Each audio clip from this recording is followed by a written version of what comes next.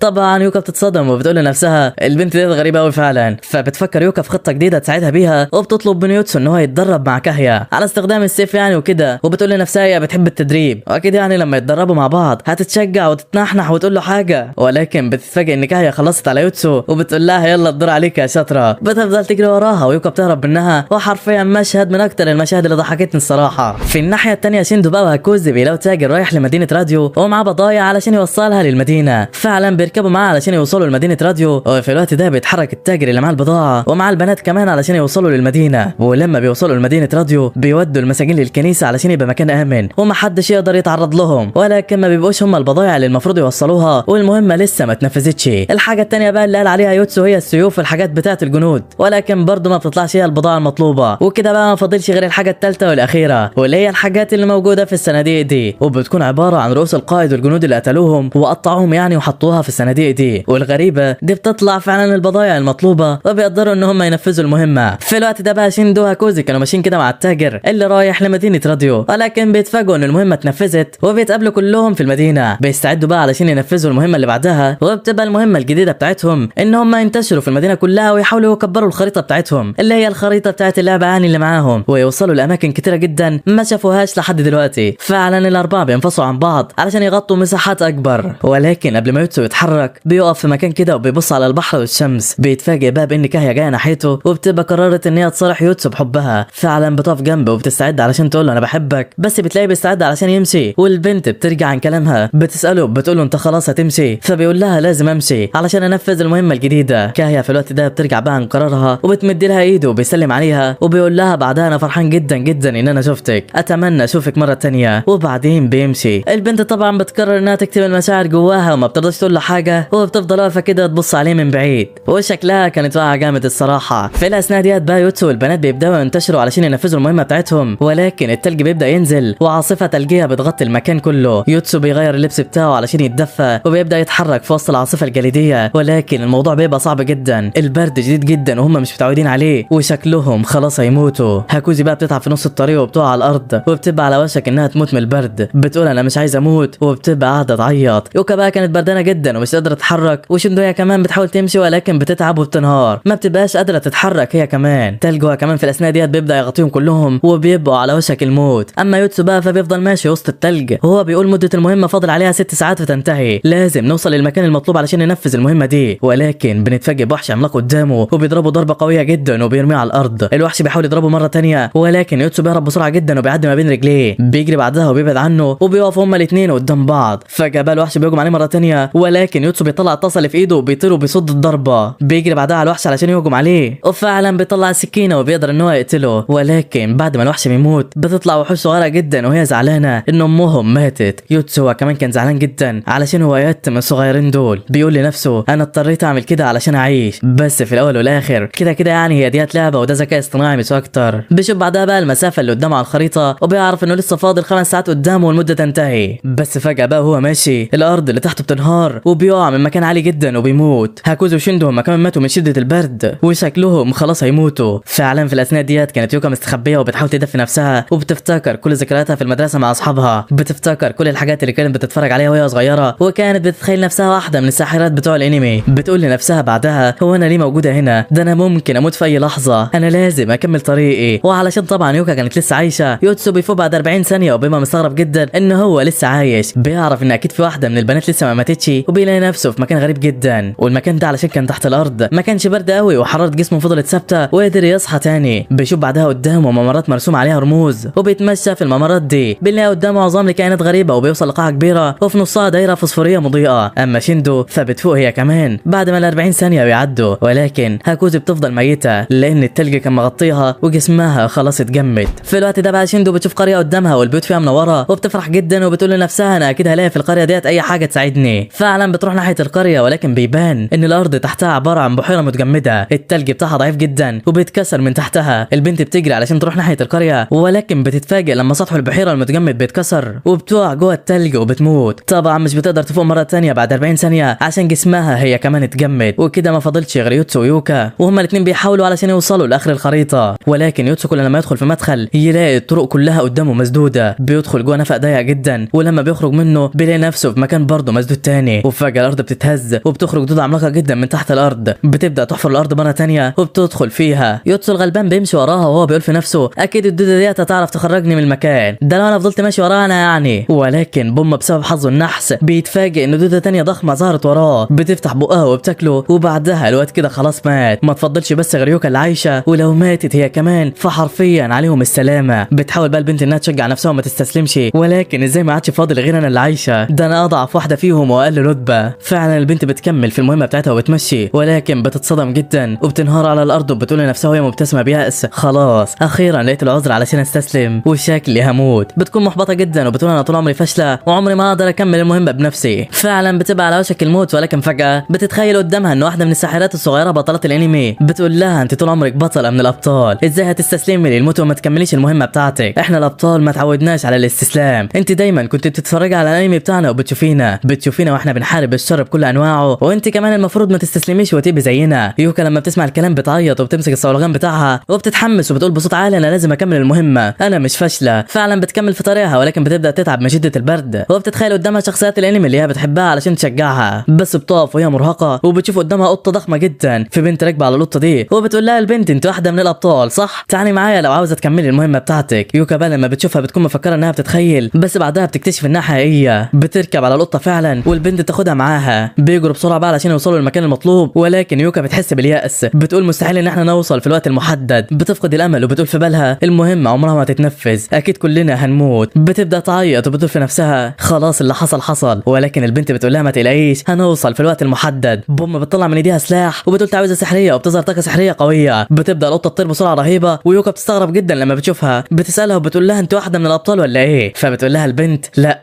انا مجرد واحده بعرف استخدم السحر وبس. بتبص بعدها يوكا على كارت المهمه بتاعتهم وبتلاقي ان الوقت قرب يخلص، وفي الوقت ده البنت بتعمل طاقه سحريه قويه تانية وبتطير القطه بسرعه، والوقت بيكون جرى وميعاد المهمه خلاص قرب ينتهي. فجاه بيظهر البحر قدامهم وبيكون هو ده المكان اللي المفروض يوصلوا له علشان ينفذوا المهمه، بس بيبقى بعيد جدا والعداد برضه لسه شغال. يوكا بقى بتغمض عينيها وبتحس انها خلاص مش هتقدر تنجح، ولكن فجاه بيفوق كلهم وبيلاقوا نفسهم في المكان اللي بيقابلوا فيه ملك اللعبه، وبيبقوا مستغربين جدا ان يوكا قدرت تنفذ المهمه ديت لوحدها. فجاه بقى بيظهر ملك اللعبه ورا يوكا والبنت بتترعب جدا، بتقول له كفايه بقى الرعب اللي انت بتعمله لنا ده. ووقتها ملك اللعبه بيقول لها انت نفذت المهمه بتاعتك وتقدري تساليني اي سؤال انت عايزاه وانا هجاوبك عليه بسهوله. بتفكر يوكا كده تساله في ايه لانها بتكون مش عايزه تضيع سؤالها في حاجه، فبتقول له يوكا بقى في حاجه انا كنت عايز اعرفها، هو العالم الغريب ده حقيقي ولا لعبه؟ طبعا الكل بيكون مستغربين جدا من سؤالها ومتاكدين يعني ان العالم ده مش حقيقي. فبيرد ملك اللعب عليها وبيقول لها انتم فعلا في عالم تاني موازي، العالم ده شبيه بالعالم بتاعكم اللي هو الارض، يعني من الاخر كده ايوه ده عالم حقيقي، البشر والكائنات الغريبه اللي انتم بتشوفوها دي هي برضه حقيقيه وانتم بس الحاجه اللي مش حقيقيه في العالم ده. وقتها يوكا بتبص ليوتسو كده وهم مصدومين لان معنى الكلام ده ان يوتسو قتل انسان حقيقي حرقه بالنار كمان لانه كان مفكر انها مجرد لعبه. بيبقى وكمان مش مصدق اللي حصل وكان في قمه الزعل. بعد كده بقى بنشوفهم بيرجعوا مره تانية للعالم الحقيقي وبيقعد يوتسو في الاوضه بتاعته وهو مصدوم جدا ومش مصدق كل اللي حصل، مش مصدق كمان كل اللي هو مر بيه، وبينام وهو حاسس باليأس وبالصدمة. بيقول لنفسه صحيح انا بكره الناس وما بختلطش بيهم، ولكن مش لدرجة ان انا اقتل انسان حقيقي. كان زعلان جدا. بعد كده بقى بنشوفه هو بيبدأ يشارك في الأنشطة الرياضية اللي في المدرسة اللي ما كانش بيشارك فيها اصلا. بقى محترف جدا لدرجة ان كل زمايله في المدرسة مستغربين هو ازاي بقى بالسرعة والمهارة دي. ومش بس يوتسو بس اللي حصل فيه اختلاف، ده كوزيا كمان بتشارك في الرياضة مع شيندو بعد ما صحتها اتحسنت شوية وبتحس انها بقت كويسة، بتكون فرحانة جدا. وشكل ده تأثير العالم اللي هم بيروحوا له. وبتقولها كوزي بقى لشيندو واضح ان احنا كل ما نشارك في اللعبة ونرجع للعالم بتاعنا بنكتسب قوة جسدية وجسمنا بيبقى افضل، لدرجة ان صحتي بدأت تتحسن بالرغم يعني من اني لسه مريضة بالمرض الخطير يعني. وفي الوقت ده بقى شيندو بتبص على يوتسو كده اللي بيبقى لسه حزين ومتضايق من نفسه ومش مصدق. ايوه مش مصدق اللي عمله في العالم اللي فات. بيحاول يبعد عن الكل وما يختلطش بيهم، وحتى ما كلمش ولا شيندو ولا هاكوزي. ولكن فجأة اثناء ما كان يوتسو ماشي وفي طريقه للبيت بتجيله رسالة على الموبايل بتاعه، وبيكتشف انها رسالة من ملك اللعبة. ولما بيفتحها بيتصدم لان ملك اللعبة بيسأله انت حاسس بايه دلوقتي بعد ما قتلت انسان حقيقي؟ وقتها يوتسو بيتضايق وبيقرر ان هو يمسح الرسالة ويرجع على بيته. بيفكر بقى لو كان اللي حصل ده كله جزء من اللعبة دي، بس بيقرر ان هو يتجاهل كل ده ويعيش الحياة الطبيعية ويبعد عن اللعبة نهائي، وما يفكرش تماما ان هو يرجع للعالم السحري مرة تانية. ولكن برضه بيبقى مظلوم وحزين من اللي هو عمله. وفجأة بيلاقي بنت غريبة ظهرت قدامه بدون مقدمات وبتقول له ازيك يا يوتسو. الواد بيترعب جدا وبيقول لها انت مين بالظبط وايه اللي جابك هنا؟ بترد عليه وبتقول له كان المفروض ترد على رسالتي، ليه مسحت الرسالة اللي انا بعتها لك؟ يوتسو بيقول لها وانت تبقى ملك اللعبة؟ ازاي وصلت للعالم بتاعنا؟ وازاي اتحولتي وبقيتي شخصية بنت صغيرة؟ فبتقول له البنت انت مالكش اي حق انك تسألني في اي حاجة. بيقعدوا بقى مع بعض وبيقول ملك اللعبة ليوتسو جاوب على السؤال اللي سألته لك في الرسالة اللي انت مسحتها، احساسك ايه دلوقتي بعد اللي عملته؟ فبيقول لها طبعا انا ندمان ومتضايق جدا، حاسس اللي انا عملته ده غلط كبير، ولكن انا بقول دايما لنفسي انا عملت كده وانا فاكر ان انا بقتل شخص في اللعبة، وعلشان انا كنت عايز اعمل حاجة كويسة وانقذ مدينة كاملة من الحرب والدمار. بيقول له ملك اللعبة بعدها بقى عموما انسى الموضوع ده دلوقتي وما تفكرش انك مش هترجع للعبة مرة تانية، لانك مش هتقدر تعمل كده ولازم تكمل المهمات اللي في اللعبة، والا لو ما عملتش كده كلكم هتموتوا في العالم الحقيقي. ويلا علشان اقول لك مين الشخص الجديد اللي انت هتدخله معانا. فبيستغرب يوتسو كده وبيقول له مين الشخص ده؟ ملك اللعبة بيقول له هتعرف كل حاجة في وقتها. بيديله الكاب وبيقول له البسه دلوقتي، وبيستغرب يوتسو جدا. وفي مكان تاني بقى في المدينة وقدام مطعم صيني كده بيبقى في عصابة من الحرامية والبلطجية اللي مغطيين وشهم بأقنعة، معاهم الزعيم بتاعهم وبيقول لهم استعدوا علشان تنفذوا المهمة. في الوقت ده بقى ملك اللعبة بيبقى قاعد مع يوتسو في المطعم وبيسأله يوتسو بيقول له انت ليه جايبني هنا؟ البنت بعدها بتقول له الراجل اللي انت شايفه قدامك ده تاجر مخدرات معروف جدا، واللاعب اللي انا عايزك تضمه علشان يدخل اللعبة معاكم هيدخل دلوقتي وهيحاول يخلص على تاجر المخدرات، وانت وظيفتك انك تمنع الحوار ده. فيوتسو طبعا بيتصدم وبيقول لها ايه اللي انت بتقوليه ده؟ مين اللي هيخلص على تاجر المخدرات ده؟ وانا دوري ايه اصلا معاه؟ البنت بعدها بتكمل كلامها بكل برود وبتقول له اللاعب الجديد ده اسمه كيتا وله اخ اسمه سوجا مشارك معاه برضه في الجريمة دي، فجأة يلا علشان هم يدخلوا بعد 3 2 1. وفعلا في اللحظة ديت الباب بيتفتح وبيدخل البلطجية وبيهجموا على تاجر المخدرات، ولكن يوتسو بيمد رجله وبيكعبل واحد منهم وبيقول لباقي البلطجية اللي انتم بتعملوه ده غلط جدا، ولكن البلطجي اللي مرمى على الارض بيضربه بالعصايه في رجله وبيفكر نفسه هيقدر عليه، ولكن يوتسو بيتعصب منهم وبيمسكهم يكسرهم واحد واحد ومفيش حد بيعدي منه. طبعا الواد ما كانش راحمهم ومخلص عليهم واحد واحد، وواحد فيهم بيندى على التاني وبيقول له اشوجا. لما يوتسو بقى بيسمعه بيعرف ان ده اللي هم عاوزينه، بيقرر يشوف وشه. الواد بقى بيهجم على يوتسو مره تانية، ولكن يوتسو بيتفاداه بكل سهوله وبيشيل القناع من على وشه وبيقول له خد اخوك واهرب من هنا بسرعه قبل ما الشرطه تيجي وتقبض عليكم. ولكن الواد بيقول له انا لازم اخلص على تاجر المخدرات ده، الزعيم امرني بكده. يوتسو طبعا بيمنعه وبيقول له بطل اللي انت بتعمله ده واهرب بسرعه علشان اللي بتعمله غلط. في نفس الوقت ده بقى زعيم العصابه بيعرف من واحد من رجالته ان الخطه بتاعته خلاص فشلت، بيدخل المطعم بقى وبيقول له خلاص ما تعملش حاجه، وبيوجه كلامه ليوتسو بيقول له انت مين بالظبط يالا؟ مين اللي خلاك تعمل كده؟ انت شغال مع العصابه المنافسه؟ لكن يوتسو ما بيرضاش يرد عليه والزعيم بيتعصب منه، بيرفع المسدس عليه وبيقول له اتكلم والا هقتلك. في اللحظه ديت بقى بيظهر ملك اللعبه، وطبعا الكل بيستغرب لانه عباره عن بنت صغيره واقفه وبتتكلم مع يوتسو، بتديله بعدها قفاز سحري وبتقول له استخدمه. فعلا يوتسو بياخده بسرعه وبيلبسه وبيطلع طاقه سحريه جدا وبيقدر يوقف الوقت.